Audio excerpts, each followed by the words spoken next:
Thanks for watching Mufti Habib Qasimi speeches. Subscribe and click the bell icon for more videos.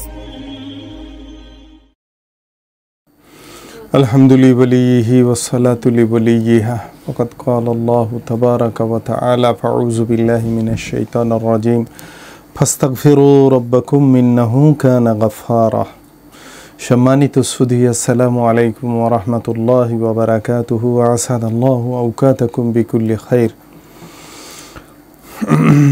আজকের মজমুন, আজকের বিষয়বস্তু, আজকের topic হচ্ছে সালাতুত তাসবিহ। আল্লাহ তাআলা বলেন যে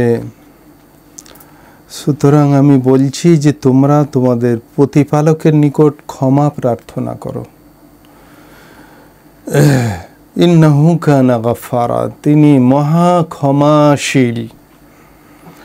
অর্থাৎ ঈমান এবং আনুগত্যের পথ অবলম্বন করো এবং তোমাদের প্রভুর কাছে নিজেদের বিগত পাপের জন্য ক্ষমা প্রার্থনা করে নাও। তিনি তাদের জন্য বড়ই দয়াবান এবং মহা ক্ষমাশীল যারা তওবা করে।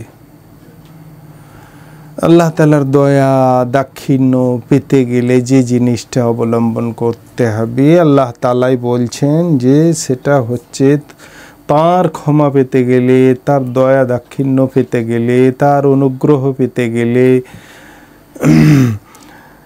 সে পথটা হচ্ছে কি? সেটা হচ্ছে ক্ষমা প্রার্থনা করো। ফাস্তাগফিরু রাব্বাকুম, তোমরা আল্লাহ তাআলার কাছে ক্ষমা প্রার্থনা করো।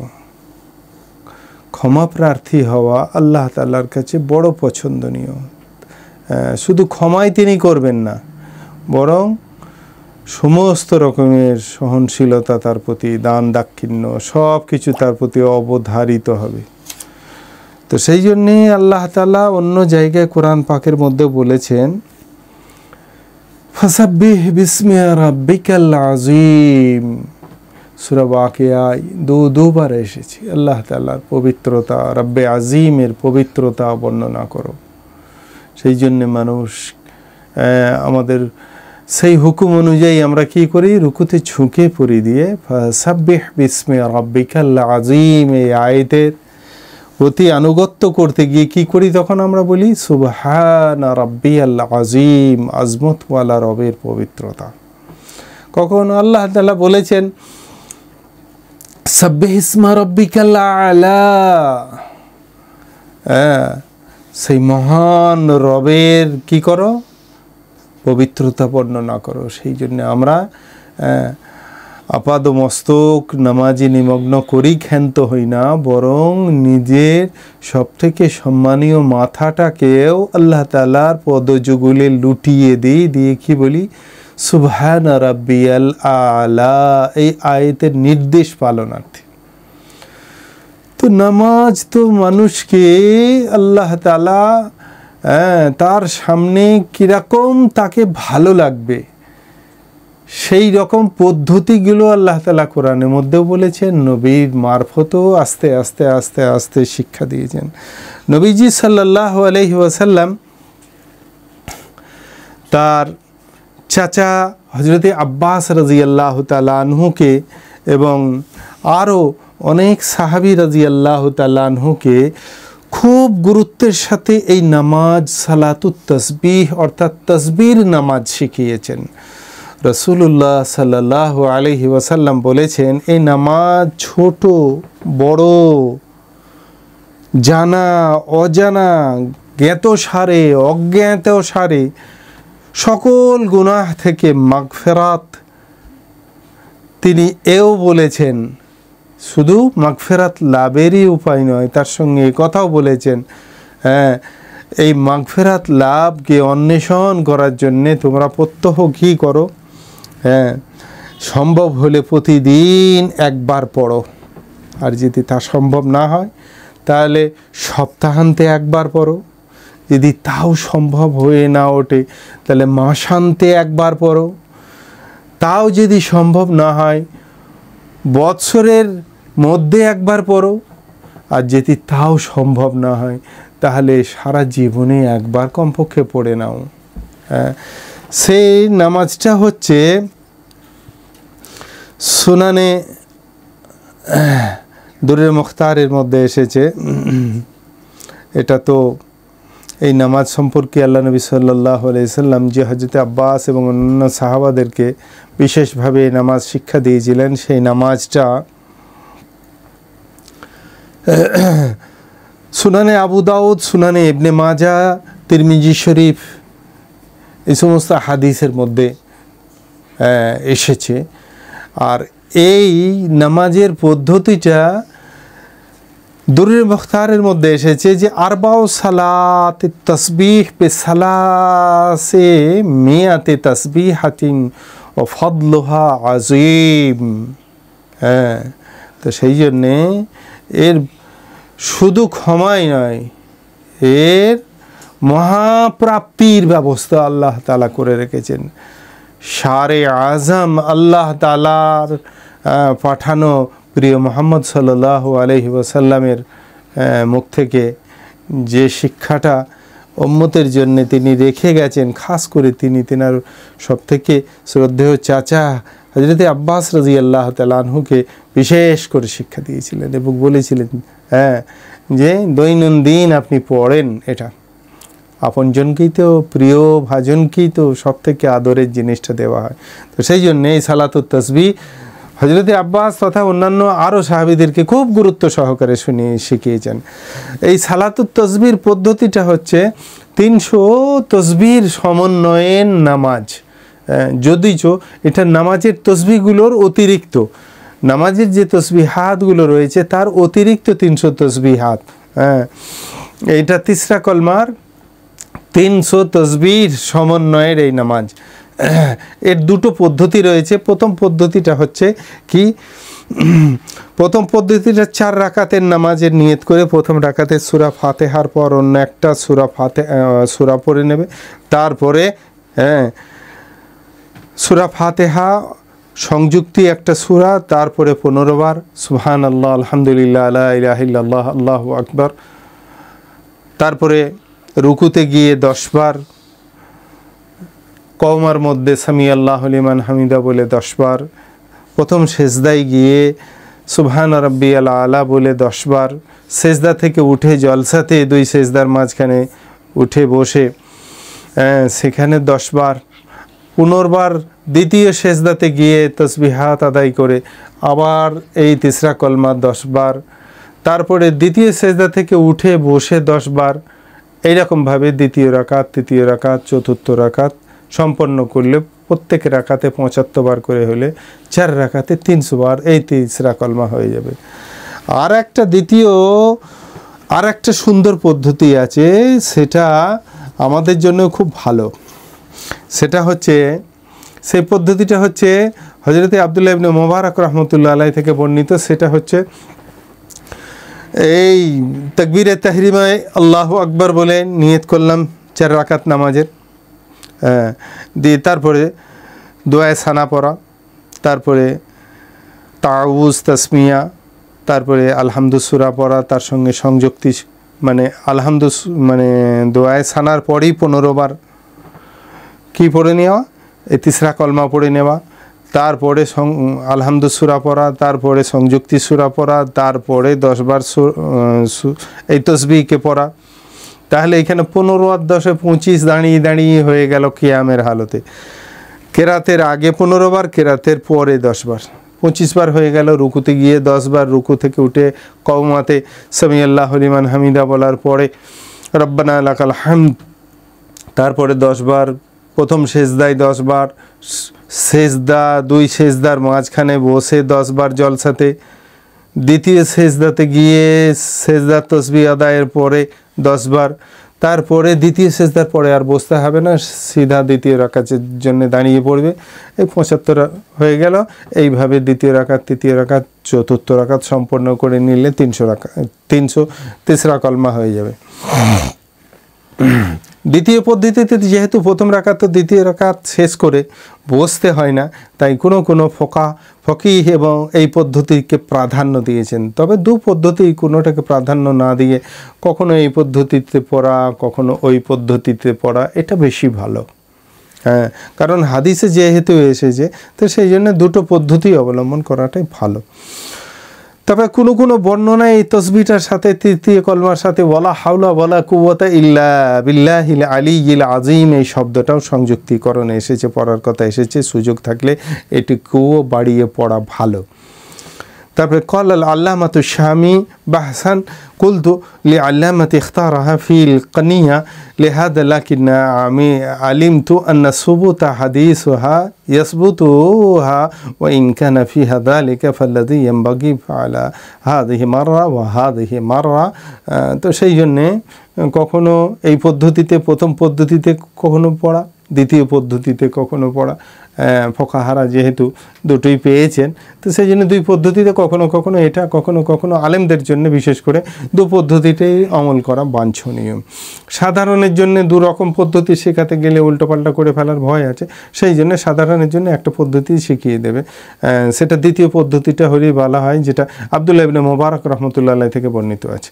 আর 2 সালাম বা 4 সালাম দুই পদ্ধতিটাই শুদ্ধ। বুঝেছে, সালাতুত তাসবিহ 4 রাকাত 1 সালামে পড়া উত্তম, 2 সালামেও পড়া যাবে, তবে তাসবিহাতের সংখ্যা অবশ্যই 300 পূর্ণ হতে হবে। ফতোয়া দারুল উলুমের এটাই রুঝান। ওহি আরবাউ বি তাসলিমাতিন আও তাসলিমাতাইন, ফতোয়া দারুল উলুমের মধ্যে এসেছে 1 সালামেও হতে পারে 2 সালামেও হতে পারে, তবে তাসবিহ কমপ্লিট হতে হবে। ওকিলা ইউসাল্লি ফিন নাহারি বি তাসলিমাতিন ওয়া ফিল লাইলি বি তাসলিমাতাইন ওকিলা আল উলা ইউসাল্লি মারাতান বি তাসলিমাতিন ওয়া উখরা বি তাসলিমাতাইন। ফতোয়া শামি বজলুল মজহুদ ইত্যাদির মধ্যেও এসেছে যেটা, সেটা হচ্ছে দিনের বেলায় কি করবে, ফিন নাহারে বি তাসলিমাতিন, দিনের বেলা 4 রাকাতের নিয়ত করে সালাতুত তাসবিহ পড়বে, আর রাত্রে সালাতুত তাসবিহ পড়লে 2 সালামে পড়বে, অর্থাৎ দুই রাকাত করে নিয়ত করে পড়বে, এটা বেশি ভালো। আল উলা ইউসাল্লি মারা বে তাসলিমাতিন ওয়া উখরা বে তাসলিমাতাইন বজলুল মজহুদের মধ্যে এসে কখনো এটা পড়েন কখনো ওটা পড়েন, শাইখুল হাদিস সাহেব রাহমাতুল্লাহ আলাইহির অভিব্যক্তি। আচ্ছা, তারপরে ফাইন সাল্লা লাইলান আহাব্বু ইলা আন ইউসাল্লিমা ফি কুল্লি রাকাতাইন ওয়া ইন সাল্লা নাহারান ফাইন শাআ সাল্লামা ওয়া ইন শাআ লাম ইউসাল্লিম। তো সুনানে আবু দাউদে জিলদে আওয়ালে 184 নম্বরে এসেছে, এবং ফাজাইলে আমালের মধ্যে শাইখুল হাদিস সাহেব এটা উল্লেখ করেছেন যে ফাইন সাল্লা লাইলান আহাব্বু ইলা আন ইউসাল্লিমা ফি কুল্লি রাকাতাইন। হ্যাঁ, যে যদি ফাইন সাল্লা লাইলান রাত্রিবেলা যদি নামাজ পড়েন তো 2 রাকাতে সালাম ফিরিয়ে দেওয়াই বাঞ্ছনীয়, আর তা না হলে 2 রাকাত কমপ্লিট মানে আত্তাহিয়াত পড়ি উঠে যাবে না। হ্যাঁ, নফল নামাজের নিয়ম হচ্ছে তাশাহুদের মধ্যে বৈঠকের মধ্যে 2 রাকাতের পরে যে নফল নামাজের নিয়ত করা হয়, 2 রাকাতের পরে যে তাশাহুদটা পড়া হয় আবদুহু ওয়া রাসূলুহু পর্যন্ত পড়াটা হচ্ছে ওয়াজিব। আশহাদু আল্লা ইলাহা ইল্লাল্লাহু ওয়া আশহাদু আন্না মুহাম্মাদান আবদুহু ওয়া রাসূলুহু, এটা পর্যন্ত পড়া ওয়াজিব, তারপরে দরুদ শরীফ পড়া সুন্নত, তারপরে দোয়া মাসুরা পড়া মুস্তাহাব। তো সেই জন্যে ভালো হচ্ছে যে দ্বিতীয় রাকাত কমপ্লিট করে যদি তৃতীয় রাকাতে দাঁড়াতেও হয় তাহলে যেন এই পুরো দোয়া মাসুরা কমপ্লিট করে তৃতীয় রাকাতের জন্য দাঁড়ায়, এটা বেশি ভালো। আর সালাতুত তাসবিহর সময় কোনটা সব থেকে ভালো, এটাও সবাই জিজ্ঞেস করছেন যে নামাজের নিষিদ্ধ সময় ছাড়া যখন ইচ্ছা যে কোনো সময় দিবা নিশি সব সময় পড়া যাবে। তবে কোনো বর্ণনায়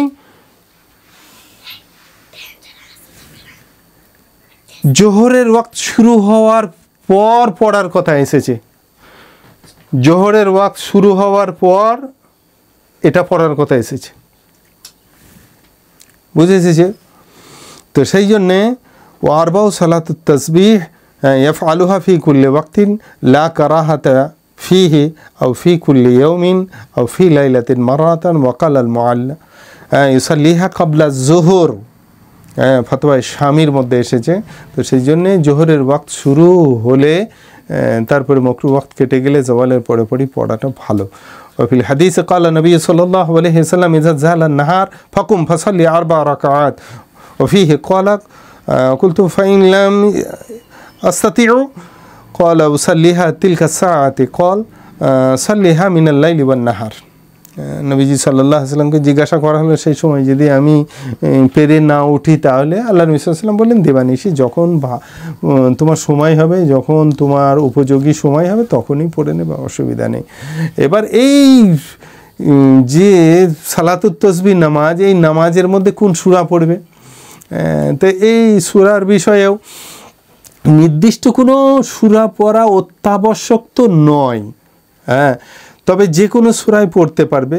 তবে কোনো ফোকাহায়ে কেরামদের মধ্যে থেকে ফকিহ যেসব সূরার শুরুতে তাসবিহের কথা আছে এমন সূরাগুলো পড়া ভালো বলেছেন, যেমন সূরায়ে হাদিদ, সূরায়ে হাশর, সূরায়ে সফ, সূরায়ে জুমআ, সূরা তাগাবুন, ইউসাব্বিহু, সাব্বাহা ইত্যাদি শব্দ দ্বারা যে সমস্ত সূরাগুলো এসেছে কোরআন পাকের মধ্যে এইগুলো দিয়ে পড়া বেশি ভালো বলেছেন। যে তাতিম্মা কিলা লিআন্না লিইবনে আব্বাস রাদিয়াল্লাহু তাআলা আনহুমা হাল তা'লামু লিহাদিহি সালাতি সূরা ক্বালা আত-তাকাসুর ওয়াল আসর ওয়াল কাফিরুন ওয়াল ইখলাস ক্বালা বা'দুহুম ওয়াল আফদালু নাহবাল হাদিদ ওয়াল হাশর ওয়াস সাফ ওয়াত তাগাবুন লিল মুনাসাবাতি ফিল ইসমি। তো সেই জন্যে তো ইবনে আব্বাস রাদিয়াল্লাহু তাআলা আনহুমা থেকে এটা এসেছে যে প্রথম রাকাতে সূরা তাকাসুর, দ্বিতীয় রাকাতে আসর, কাফিরুন, সূরা ইখলাস এইগুলো পড়ার কথা। পড়বেন যেটা ভালো হবে, যেটা সুবিধা হবে। হাফিজ সাহেবরা হলে এইগুলো পড়ার চেষ্টা করবেন, সূরা হাদিদ, হাশর, সফ, জুমা, সূরা তাগাবুন ইত্যাদি। আর তাসবিহ গণনা করা যাবে কিভাবে, সেটা হচ্ছে তাসবিহ গণনার পদ্ধতি হচ্ছে হাতের আঙ্গুলগুলো নিজ নিজ স্থানে রেখে প্রতিবার তসবিহ পড়ে একটি করে আঙুল একটু করে চেপে ধরবেন। হাতের তসবিহ দিয়ে গণনা করা কিংবা অন্য কোনো সময়ের মতো আঙ্গুলের মাথা দিয়ে গণনা করা, এরকম করে এক হাতে পড়ছে আর এক হাতে গুনছে, এইগুলো করলে তো মাকরুহ হবে। আর যদি মুখে গণনা করে সুবহানাল্লাহ, আলহামদুলিল্লাহ, লা ইলাহা ইল্লাল্লাহু আল্লাহু আকবার 11, সুবহানাল্লাহ, আলহামদুলিল্লাহ, লা ইলাহা ইল্লাল্লাহু আল্লাহু আকবার 12, তাহলে নামাজ ভেঙে যাবে। বুঝে এসছে? এমনি আঙুলে গিনতি যদি করে, গিড়ায় গিনতি করে তাহলে মাকরুহ হয়ে যাবে। আর যদি মুখে গিনতি করে তাহলে নামাজ ভেঙে যাবে। হ্যাঁ, এহরামের তো হজের ওমরার এহরাম যেমন ভাঙে না, কিন্তু নামাজের তাহরিমা ভেঙে যায়। হ্যাঁ, বেলাইন হয়ে গেলেই তা নামাজ চলে যাবে। তো সেই জন্যে কী করবে, আঙুল চেপে চেপে পড়বে। ও ফিলকানিয়া লা ইয়াউদ্দু আত-তাসবিহাত বিল আসাবি ইন কাদার আন ইয়াহফাযু বিল কলবি ওয়া ইল্লা ইয়াগমিজু বিল আসাবি। মনে মনে গুনবে, আত্মা না হলে এই আঙুলে চাপ দেবে, আঙুলে একটা করে চাপ দেবে, একটা করে চাপ দেবে, 5 বার করে চাপ হয়ে যাবে। হ্যাঁ, হালকা করে চাপ দিয়ে মনে থাকবে, এইভাবে মনে করে রেখে পড়বে। আর কোন রুকুনে কোনো তসবিহ যদি ভুলে যায়, সেটা রুকুনের তসবিহগুলো রুকুনে আদায় করতে হবে। যেমন কোনো রুকুনে তসবিহ পড়তে যদি ভুলে যায়, অন্য রুকুনে পূর্ণ করে নেবে। তবে রুকু থেকে দাঁড়ানো বা 2 সিজদার মাঝখানে যেন তসবিহগুলো না পড়ে। রুকুনের ছেড়ে যাওয়া তসবিহগুলো জলসার মধ্যে আর কওমার মধ্যে যেন না পড়ে, এই দুটো জায়গায় পড়ে যাবে না।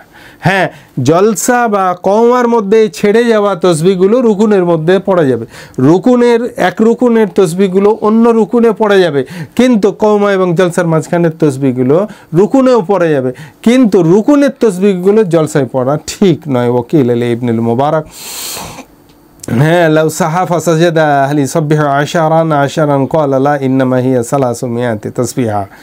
ক্বালা মুল্লা আলী কারি ফি শারহিল মিশকাত মাফহুমু আন্নাহু ইন সাহা ওয়া নাকাসা আদাদান মিন মাহাল্লি মুঈন ইয়াতি বিহি ফি মাহাল্লি আখার তাকলিমাতান লিল আদাদিল মাতলুব। কুলতু ওয়া কাযা তাসবিহুস সাজদা وكذا تسبيح السجدة الأولى يأتي به في الثانية لا في جلسة لأن تطويلها غير مشروع عندنا على ما مر। তো সেই জন্যে খুব খেয়াল রাখা, আরকান যেগুলো, রুকুন যেগুলো, সেইগুলোর তসবিহ রুকুনের মধ্যে আদায় করা, সেগুলোর তসবিহ গায়রে রুকুনে আদায় না করা, এই ভুল তো মানে খাওয়াসদের মধ্যেও হয়ে যাচ্ছে। এ থেকে খুব সতর্কতা অবলম্বন করি। জলসা বা কওমার মধ্যে ছেড়ে যাওয়া তসবিহগুলো তো রুকুনের মধ্যে অর্থাৎ কিয়াম, রুকু, সাজদা ইত্যাদির মধ্যে আদায় করা যাবে, কিন্তু এই রুকুনের ছেড়ে যাওয়া তসবিহাতগুলো কওমা বা জলসার মধ্যে আদায় ঠিক নয়। তবে হ্যাঁ, এক রুকুনের তসবিহ ছেড়ে যাওয়া অন্য রুকুনে আদায় করার কোনো সমস্যা নেই। তো সেজদা এই দিকে খেয়াল রাখা খুব। আর সেজদা সহ তসবিহ পড়তে হবে না। সালাতুত তসবিহতে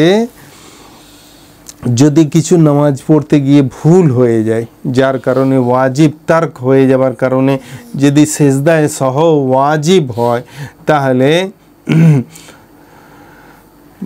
যে সেজদায় সহগুলো আদায় করবে তার মধ্যে যে দুটো সাজদা থাকবে, সেই সাজদার তসবিহগুলো তো পড়বে, সুবহান রাব্বিয়াল আলা, সুবহান রাব্বিয়াল আলা, এগুলো তো পড়বে, কিন্তু তার সঙ্গে সুবহানাল্লাহ, আলহামদুলিল্লাহ, লা ইলাহা ইল্লাল্লাহ, আল্লাহু আকবার, এইগুলো আবার 10 বার করে সংযোজন করার কোনো দরকার নেই। নামাজের মধ্যে সেজদায় সহ ওয়াজিব হওয়ার কারণে যদি তাকে তাশাহুদের পরে সালাম ফিরিয়ে যদি 2 সাজদা করতে হয়, তাহলে সাজদার তসবিহ যেটা মুরাওয়াজা তসবিহ যেটা, সেটা তো পড়বে। যে কবার পড়ার পড়বে, 3 বার 5 বার যা ইচ্ছা তার খাসিয়াত অনুযায়ী সে পড়বে, কিন্তু তার সঙ্গে অতিরিক্ত এই তিসরা কলমার তসবিহ এগুলো সংযোজন করার দরকার নেই। গোটা 4 রাকাতের মধ্যে কেবলমাত্র 300 বার পড়লেই হবে। এই দিকে যথাবিহিত খেয়াল রেখে আমরা প্রত্যহ পড়ার চেষ্টা করব, এবং খুব ভালো হচ্ছে গোসল টোসল করে জোহরের নামাজের জন্যে আজানের সাথেই যদি রওনা হয়ে যায়, তাহলে কি হবে, সালাতুত তসবিহ পড়ে নেব, তারপরে সুন্নত পড়ে নেব, ইতমিনানের সঙ্গে জমাতে শিরকত করে নিতে পারবো। সচরাচর আমাদের বাংলাতে, শুধু বাংলাতেই কেন, সর্বত্র জোহরের নামাজ আধা ঘন্টার দূরত্বের ওপরে নামাজ জমাত কেয়াম হয়। তো সেই জন্যে আধা ঘন্টার মধ্যে 4 রাকাত সুন্নত, মানে জোহরের মুআক্কাদা সুন্নত এবং তার সঙ্গে সালাতুত তসবিহ আদায় করা খুব সহজ। খুব চেষ্টা করব যে জোহরের সময় মসজিদে আজানের সঙ্গে সঙ্গে পৌঁছে যাওয়ার, তাতে করে মসজিদে পৌঁছে গিয়ে সালাতুত তসবিহ পড়ে নিলাম, তারপরে আজান যদি নাও হয়ে থাকে তাও সালাতুত তসবিহটা মসজিদে ঢুকিয়ে পড়ে নিলাম। কারণ ওয়াক্ত তো 12টার কাছে পিঠে ওয়াক্ত এসে যায়, আর আজান হয় 1টা প্লাসে সর্বত্র আমাদের এই 2 বঙ্গে, পশ্চিমবাংলায় বা পূর্ববঙ্গে 1টা প্লাস করে জোহরের আজান হয়। তো সেইখানে দাঁড়িয়ে মসজিদে যদি আজানের ফার্স্ট গিয়ে যদি পৌঁছেও যায়, তো সেখানে অসুবিধা নেই, জওয়ালের ওয়াক্ত পার হয়ে যায়, জোহরের সলিড ওয়াক্ত এসে গেছে, মসজিদে ঢুকিয়ে সিধা 4 রাকাত সালাতুত তসবিহ নামাজে নিয়ত করে নিয়া, তাহলে সালাতুত তসবিহ আদায় হয়ে গেল। ওদিকে মসজিদে আজান যখন হয় হোক গে, সেদিকে অত খেয়াল করার দরকার নেই। ইতমিনানের সঙ্গে 4 রাকাত সালাতুত তসবিহ 303 কলমা সংযোজন করে নামাজটা সম্পন্ন করা যে হয়ে যাবে। আর তারপরে জোহরের 4 রাকাত সুন্নতে মুআক্কাদা নামাজ আছে, সেটাও সম্পন্ন করা যাবে। আর মেয়ে ছেলেদের জন্য তো খুব ভালো জিনিস, রান্নাটা একটু সকাল সকাল করে নিলেই হয়ে যায়। আউয়াল ওয়াক্তে মেয়েদের এমনি নামাজ পড়ার জন্য নির্দেশ দেওয়া হয়েছে। পুরুষরা তো আউয়াল ওয়াক্তে চাইলেও পড়তে পারে না, কারণ তাদের জামাতের সঙ্গে পড়তে হয়, অনেক দেরি করে পড়তে হয়, কিন্তু মেয়ে ছেলেদের জন্য নির্দেশ হচ্ছে আউয়াল ওয়াক্তে নামাজ পড়ে নেওয়া। তো মেয়ে ছেলেরা যদি রান্নাবান্না আগে সেরে নিতে পারেন, তো সেই জায়গায় দাঁড়িয়ে তারা গোসল করে সালাতুত তসবিহ নামাজ পড়ে নেবে, তারপরে জোহরের নামাজ সম্পাদন করে নিতে পারবে। এটা বড় ফজিলতপূর্ণ জিনিস, কারণ এটা দৈনন্দিন পড়তে পারলে তো অতি অতি অতি উত্তম হয়। আল্লাহ নবী সাল্লাল্লাহু আলাইহি ওয়াসাল্লাম নিজের প্রিয় চাচাকে এটা শিক্ষা দিয়েছিলেন। সবথেকে আপনজনকে যে জিনিসটা অতি উত্তম জিনিসটা শিক্ষা দেওয়া হয়, আল্লাহ তাআলার কাছে ক্ষমা পাওয়া যাবে এবং দুনিয়া আখিরাতের যাবতীয় কল্যাণ আল্লাহ তাআলা এর মধ্যে লুকিয়ে রেখেছেন। তবেই তো আল্লাহ নবী সাল্লাল্লাহু আলাইহি সাল্লাম প্রিয় সাহাবাদেরকেও খুব গুরুত্ব সহকারে এটা শিক্ষা দিয়েছিলেন। আর যদি মনে করেন দুপুরবেলা কাজের চাপ থাকে, রান্নার চাপ থাকে, ছেলে মেয়েদের ঝঞ্ঝাট থাকে, তাদের ইত্যাদি অনিত্যাদি কাজের পেরেশানি থাকে, তাহলে খুব ভালো, অসুবিধা নাই, ওই সময়তেই পড়তে হবে। আপনি দিবানিশি যখন ইচ্ছা পড়েন। যদি 4 রাকাত একসঙ্গে বোঝ বলে মনে হয়, ভারী বলে মনে হয়, দু রাকাত করে পড়েন। তবে হ্যাঁ, একটা কথা খেয়াল রাখবেন, নফল নামাজ যখন আপনার 2 রাকাতের তাতিম্মা করবেন, অর্থাৎ তাশাহুদ পড়বেন, মানে কায়দায় উলার মধ্যে বসে যেটা তাশাহুদ পড়বেন, আশহাদু আল্লা ইলাহা ইল্লাল্লাহু ওয়া আশহাদু আন্না মুহাম্মাদান আবদুহু ওয়া রাসূলুহু পড়ার পর উঠে না গিয়ে তারপরে দরুদ শরীফ পড়া, তারপরে দোয়ায়ে মাসুরা পড়া, তারপরে 3য় রাকাতের জন্য ওঠা, যে কোনো নফল নামাজের ক্ষেত্রে এই দিকে খুব খেয়াল রাখবো। 2য় রাকাত মানে ফরজ নামাজের পরের মতোই আবদুহু ওয়া রাসূলুহু বলে সিধা উঠে গেলাম, তা নয়। যে কোনো নফল নামাজ কমপ্লিট দোয়ায়ে মাসুরা পড়ে তবে 3য় রাকাতের জন্য দাঁড়ানো, এটাই বাঞ্ছনীয়। আল্লাহ তাআলা এই মসলা অনুযায়ী আমাদের সকলকে তসবিহাতওয়ালা নামাজ, এই সালাতুত তসবিহ পড়া আমাদের সকলের জন্য সহজ করে দিন, দৈনন্দিন পড়ার সুযোগ করে দিন, তথা নামাজ আনতে সেগুলিকে আল্লাহ তাআলা আমাদের পক্ষ থেকে, আমাদের সকলের পক্ষ থেকে কবুল করুন। ওয়া আখিরু দাওয়ানা আলহামদুলিল্লাহি রাব্বিল আলামিন ওয়াসসালাতু ওয়াসসালামু আলা সাইরিল আমবিয়া ওয়া জামিউল মুরসালিন আলহামদুলিল্লাহি ইয়া রাব্বিল আলামিন।